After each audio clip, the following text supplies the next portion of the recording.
memberikan kesempatan Bapak bisa meluangkan waktu untuk melakukan kegiatan wawancara dalam rangka pemenuhan tugas pendidikan guru penggerak angkatan 6 pada modul 3.1 mengenai pengambilan keputusan berbasis nilai-nilai kebajikan sebagai pemimpin. Pak Roma, dalam kepemimpinan selama ini mungkin di lapangan menemukan beberapa hal terkait kasus yang terjadi di Bawanya. Nah, kasus-kasus itu berkaitan dengan dilema etika ataupun pendidikan moral. Bagaimana Bapak selama ini mengidentifikasi kasus-kasus yang merupakan dilema etika ataupun pendidikan moral? Baik, Bu Septi, terima kasih juga sudah melaksanakan tugas sebagai guru penggerak. Sejauh ini perjalanan juga sudah baik, lancar, dan hari ini kita akan melaksanakan wawancara untuk tugas berikutnya terkait dengan manajemen konflik ya, manajemen konflik etika atau apa yang terjadi di sekolah ini. Sebenarnya kalau di mana saja itu konflik pasti terjadi, baik itu dengan teman, dengan bawahan, ataupun dengan siswa terjadi konflik. Nah, menyangkut kepegawaian ini, kalau tadi saya melihat arahnya ke kepegawaian, konflik kepegawaian. Ya, bisa semua hal Bapak. Bisa semua hal. Ya. Tapi saya ambil contoh aja yang terjadi di sekolah kita ini, kan ada konflik kepentingan terkait dengan kepegawaian. Misalnya yang dulu pernah terjadi, yang kasusnya guru bahasa Inggris yang akhirnya harus mundur pindah ke ANI, kemudian kasus guru PKN yang juga kami alih tugaskan ke tempat lain, juga kasus penjaga malam yang harus kita selesaikan. Itu contoh-contoh konflik-konflik yang ada di tempat kita, dan itu kita selesaikan dengan baik. Ya, prinsip kita adalah, cara mengidentifikasinya adalah satu, kesesuaian tugas yang dilaksanakan oleh yang bersangkutan itu apakah sudah sesuai atau belum dengan peraturan-peraturan yang ada, kebutuhan sekolah dan peraturan yang ada. Itu dua hal itu yang menjadi pertimbangan untuk saya. Misalnya untuk penjaga malam itu dari sisi kepentingan kita butuh, tapi dari sisi usia, karena sudah lebih dari 60 tahun kan otomatis juga harus kita pertimbangkan kelanjutannya. Meskipun yang bersangkutan masuk ke sini sudah di atas usia 60 tahun, tapi itu secara aturan kan harus kita harus kita selesaikan. Kebetulan juga yang bersangkutan juga dengan saya itu dekat sekali, keluarga juga ya. Jadi tapi bagaimanapun juga aturan itu harus kita selesaikan. Jadi prinsipnya untuk mengidentifikasi itu satu, kepentingan sekolah, kedua aturan yang berlaku. Itu prinsipnya sendiri. Jadi kalau saya bisa menarik kesimpulan bahwa untuk identifikasi itu masuk ke dilema etika ya Bapak, karena ada dua kepentingan yang sama-sama benar. Jadi di sini ada kepentingan sama-sama benar tetapi bersinggungan. Iya, betul seperti itu. Dilema etika itu ya seperti itu. Itu pasti sama-sama baiknya, dan kita harus memilih salah satunya yang paling tepat, yang paling tepat dan tidak menyebabkan masalah. Itu harapannya seperti itu. Untuk yang kedua Bapak, selama ini bagaimana Pak Rohmat menjalankan pengambilan keputusan di sekolah, terutama untuk kasus-kasus di mana tadi ada dua kepentingan yang sama-sama benar tetapi saling bersinggungan. Baik, Bu Septi, di SMK Kalikajar ini saya kan tidak sendirian. Saya pasti ada teman-teman lain yang sering kita ajak berdiskusi untuk saling mengingatkan dan juga untuk mengambil keputusan-keputusan terbaik untuk kita semuanya. Sehingga prinsip kami juga ketika mengambil keputusan itu saya masih mendengarkan dari masukan dari teman-teman. Dan itu dari yang sering kita undang adalah tim pengembang sekolah untuk kita diskusikan permasalahan yang muncul, kemudian solusinya seperti apa, usulan dari teman-teman seperti apa, kemudian nanti kita pertimbangkan dari saya seperti apa, dan nanti akan kita cari jalan pilihan jalan yang harus kita ambil itu yang menjadi kesepakatan bersama. Sehingga kalau diambil bersama-sama itu nanti menjadi tanggung jawab bersama. Begitu Bu Jati. Dengan musyawarah mufakat dulu. Iya pasti bermusyawarah dengan semua pihak yang terlibat di dalamnya. Kemudian bagaimana untuk langkah-langkah atau prosedur seperti apa yang biasa Bapak lakukan selama ini? Ya, prosedur yang kami lakukan yang pertama identifikasi masalah yang terjadi, kemudian kita siapkan aturan-aturan yang melingkupi permasalahan tersebut, kemudian yang ketiga kita berdiskusi, bermusyawarah dengan kita katakan stakeholder di sekolah ini, dan setelah itu baru kita ambil keputusan. Jadi ada 4 langkah yang selalu saya lakukan ya. Kemudian hal-hal apa saja yang selama ini Bapak anggap efektif dalam pengambilan keputusan pada kasus-kasus yang berkaitan dengan dilema etika tadi? Yang paling prinsip untuk kita tegakkan dalam hal dilema etika seperti itu, yang pertama adalah aturan yang berlaku di sekolah. Tentu saja itu juga berbasis dari aturan-aturan yang lebih tinggi, misalnya dari aturan pemerintah atau aturan gubernur atau ya keputusan menteri dan sebagainya. Itu menjadi pertimbangan utama di dalam mengidentifikasi maupun mengambil keputusan. Jadi tetap berbasis aturan. Baru setelah itu kita mempertimbangkan dari sisi humanitas atau dari sisi humanisme, dari sisi kemanusiaannya, bagaimana supaya aturan berjalan, tetapi yang terkena aturan itu tidak merasa dirugikan, tapi dicarikan jalan keluar yang lainnya, gitu, yang tidak melanggar aturan, gitu. Seperti itu misalnya. Sudah sesuai prosedur, sesuai aturan gitu. Betul. Selanjutnya hal-hal apa saja yang selama ini merupakan tantangan bagi Bapak dalam mengambil keputusan, terutama dilema etika, karena dua-duanya sama-sama benar. Nah itu Pak kadang sulit memutuskan suatu masalah yang dua-duanya benar, di situ ada tantangan. Nah ini bagaimana Bapak? Ya tadi ketika kita melihat dua kepentingan positif ya, dua kepentingan positif sama-sama baiknya, sama-sama pentingnya, itu jatuh akhirnya adalah dengan berpayung pada peraturan yang berlaku. Itu yang paling aman, dan juga cara mengkomunikasikan dengan pihak-pihak yang terkait itu penting juga, karena aturan ketika ditegakkan dengan kaku itu biasanya jadi masalah, tapi ketika dikomunikasikan secara baik-baik itu pihak-pihak yang terkena dampak itu pasti akan bisa melihat sisi-sisi yang sisi baiknya dari sebuah aturan itu. Tapi tentu saja ya kita harus pertimbangkan juga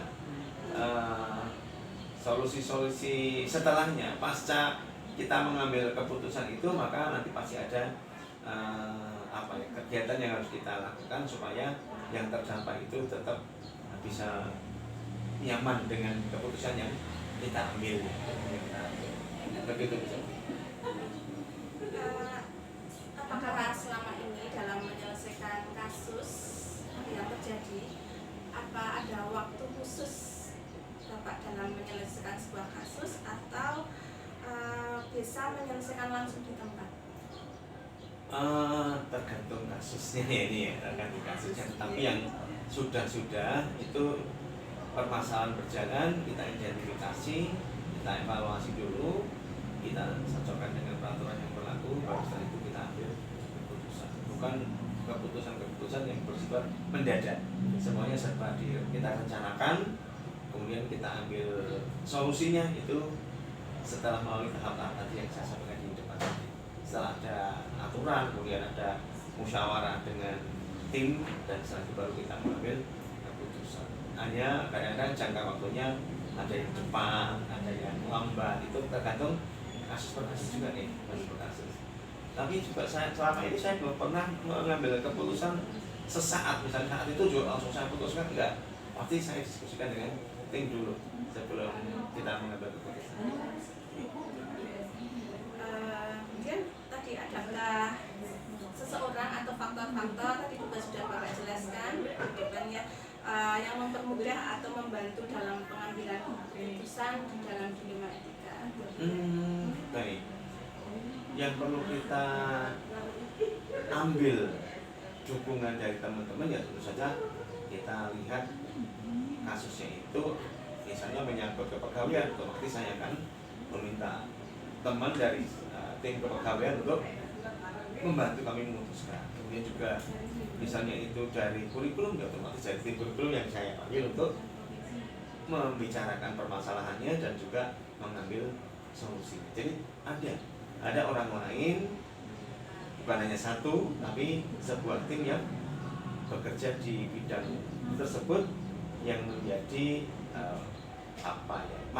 memberikan masukan-masukan ke kami sebelum mengambil keputusan. Karena saya yakin katakan ya saya tahu, tetapi mungkin ada yang kelewatan, mungkin ada yang terlupakan dan sebagainya dari aturan-aturan yang ada, atau mungkin juga kondisi-kondisi psikologis dari teman kita yang mengalami konflik itu tetap harus kita minta masukan dari tim yang sesuai. Jadi tetap ada masukan dari yang lain. Masukan, ada komunikasi dan kolaborasi yang Bapak tadi dengan pihak-pihak yang terlibat. Betul, sesuai dengan bidangnya masing-masing. Terima kasih sekali. Untuk pertanyaan terakhir ini Bapak, dari semua hal yang sudah Bapak sampaikan, pembelajaran apa nih Bapak yang bisa Bapak petik dari pengalaman yang sudah dilalui dalam mengambil suatu keputusan? Baik, pengalaman yang penting dari yang terjadi selama ini adalah yang pertama, bahwa seorang pemimpin itu memang harus segera menyelesaikan permasalahan. Yang kedua, permasalahan tidak bisa diselesaikan sendirian. Yang ketiga, harus berkolaborasi atau berkoordinasi dengan pihak-pihak sesuai dengan bidangnya masing-masing. Kemudian komunikasi, diskusi itu penting untuk menghasilkan keputusan terbaik. Baru setelah itu kita mengambil keputusan tersebut. Semua itu harus kita lakukan supaya keputusan yang kita ambil itu tidak merugikan salah satu pihak dari mereka yang mengalami konflik kepentingan tersebut. Terima kasih sekali Bapak. Jadi tadi ada 5 hal yang bisa diambil dari sebuah pengambilan keputusan dari suatu kasus. Bapak, terima kasih sekali untuk sharing hari ini, berbagi pengalaman terutama terkait dalam hal pengambilan keputusan dari seorang pemimpin. Siap, Bu Septi, saya juga terima kasih. Semoga apa yang saya sampaikan ke depan itu bermanfaat bagi Bu Septi, menjadi pengalaman bagi Bu Septi. Mungkin ke depan akan mengalami hal yang sama, menjadi pemimpin masa depan, dan itu pasti akan mengalami konflik-konflik semacam itu. Dan besok jangan memutuskan sendiri, putuskan bersama teman-teman yang sesuai dengan bidang dan wewenangnya saat itu, dan itu akan menjadi keputusan bagi Bu Septi. Selamat belajar, selamat bekerja, dan semoga betul-betul menjadi penggerak sebuah sekolah ya. Terima kasih sekali doa dan support dari Bapak, sangat siap.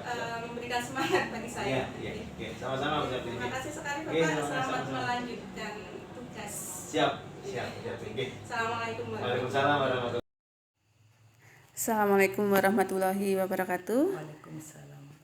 Selamat siang. Bagaimana kabar Bu Parti? Selamat siang juga Bu Septi. Alhamdulillah baik. Gimana kabarnya Bu Septi? Alhamdulillah baik juga Bu.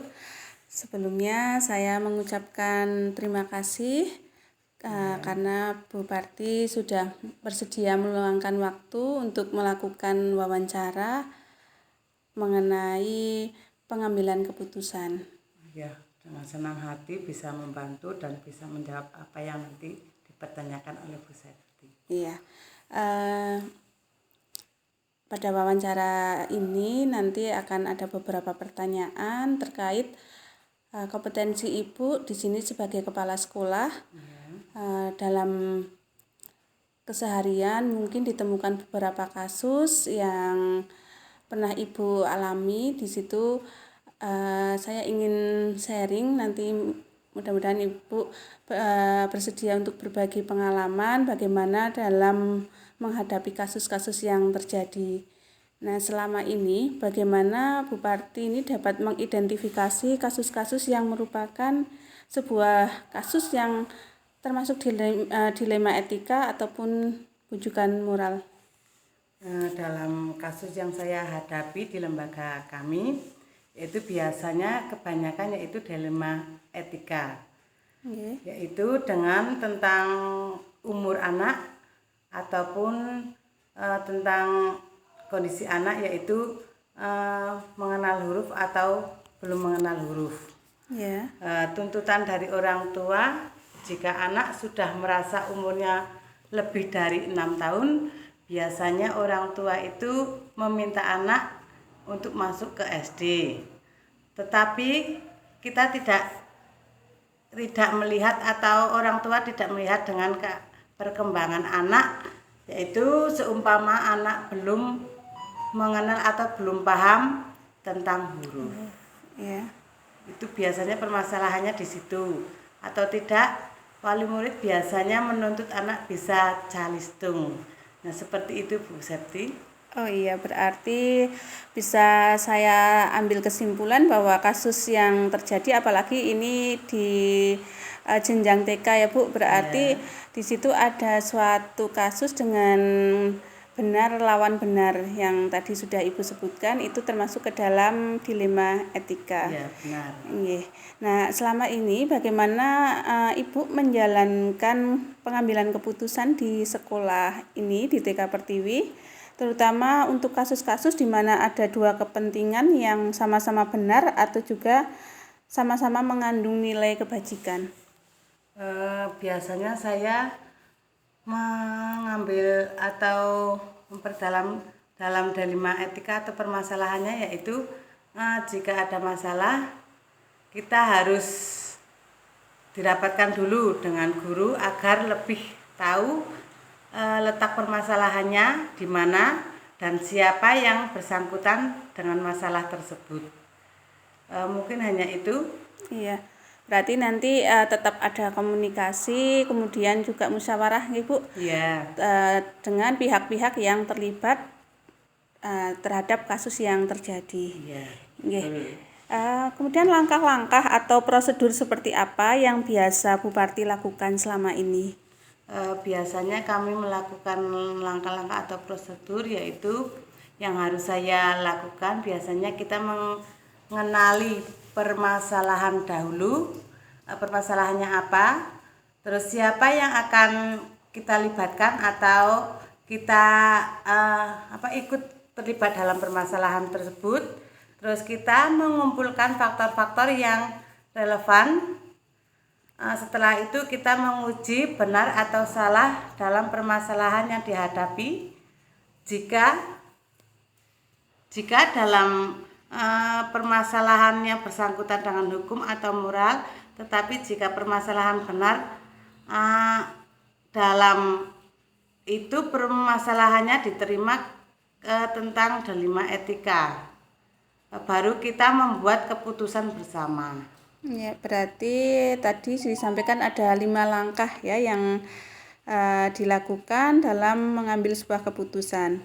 Kemudian hal-hal apa saja yang selama ini Bu Parti anggap efektif dalam pengambilan keputusan pada suatu kasus-kasus dilema etika? Biasanya hal-hal yang saya ambil kita mengenali permasalahan dahulu. Ya. Umur kita kalau di sini kan biasanya umur ya masalahnya, yaitu Ya. umur 7 tahun belum paham huruf. Nah, itu permasalahannya yang sering kita hadapi. Ya. Terus yang kedua, siapa saja yang terlibat dalam permasalahan itu, baik guru atau wali murid yang bersangkutan, kepala sekolah, pengurus, dan komite. Terus yang ketiga, mengumpulkan fakta, yaitu melihat perkembangan anak pada tahap-tahap berikutnya. Terus yang keempat, melakukan prinsip, yaitu jika memang anak belum paham huruf, walau sudah umur 7 tahun tetap masih dilanjut di bangku TK. Terus yang terakhir, kita membuat keputusan agar anak tidak dipaksa untuk berlanjut di jenjang berikutnya. Itu yang kami hal-hal yang kami ambil dari permasalahan yang kami hadapi. Ya, berarti di situ sudah ada keterlibatan dengan dewan guru atau mungkin juga dengan komite ya Bu, berarti ya ada terjalin komunikasi. Kemudian tidak memaksakan apabila anak belum mencapai kompetensinya. Ya. Selanjutnya, hal-hal apa saja yang selama ini merupakan tantangan dalam pengambilan keputusan pada kasus-kasus dilema etika? Hal-hal yang sangat menentang biasanya jika dalam pengambilan keputusan masih kurang mantap, maka kita akan bersama-sama dengan pengurus yayasan, komite, guru, dan orang yang bersangkutan agar dapat menyelesaikan permasalahan tersebut. Itu yang biasa kami lakukan agar dapat menemukan titik terang.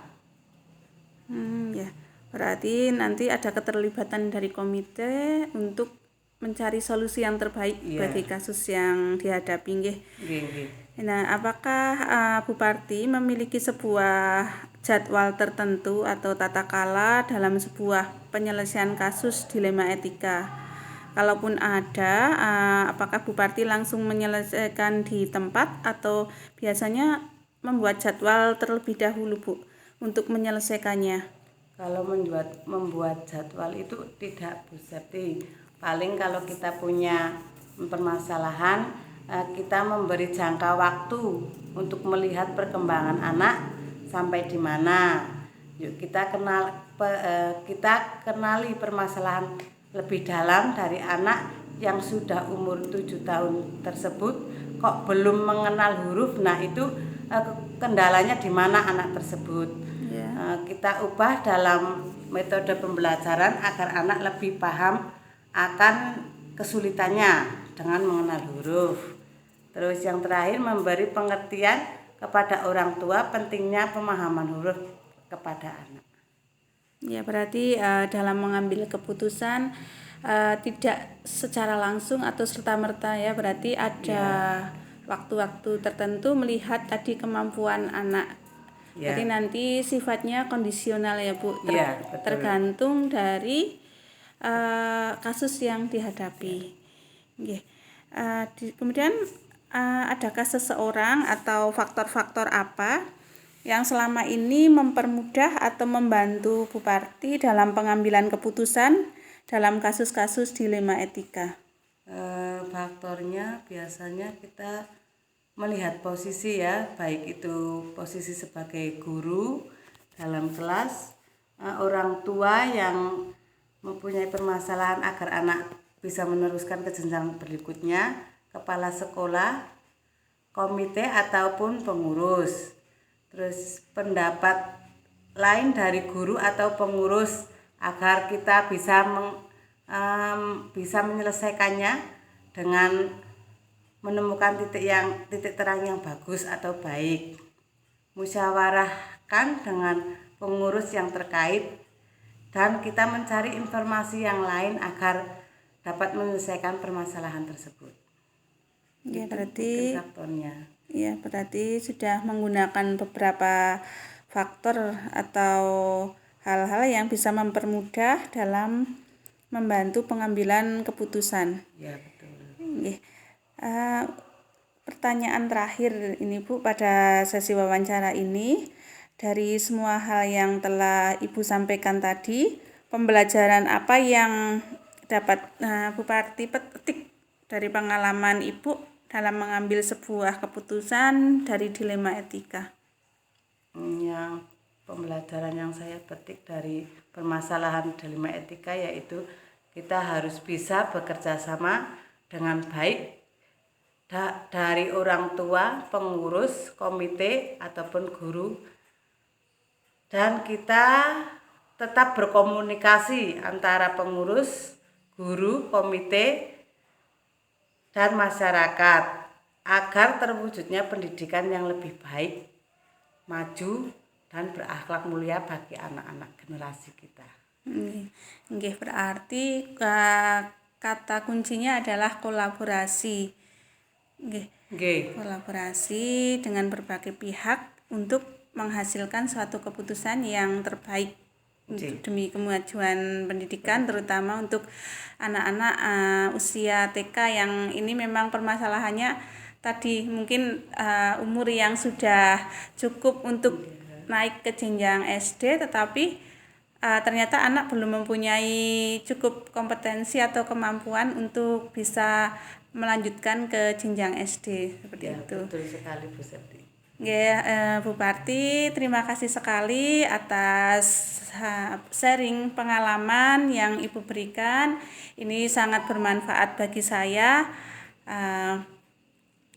akan menjadi bekal atau pembelajaran juga untuk saya. Terima kasih sekali atas waktunya. Mohon maaf mengganggu waktu Ibu. Dan Selamat melanjutkan aktivitas kembali. terima kasih juga. Ya, Semoga sukses selalu. Amin, sukses juga buat Bu Parti. Saya akhiri Bu. Assalamualaikum warahmatullahi wabarakatuh. Waalaikumsalam warahmatullahi wabarakatuh.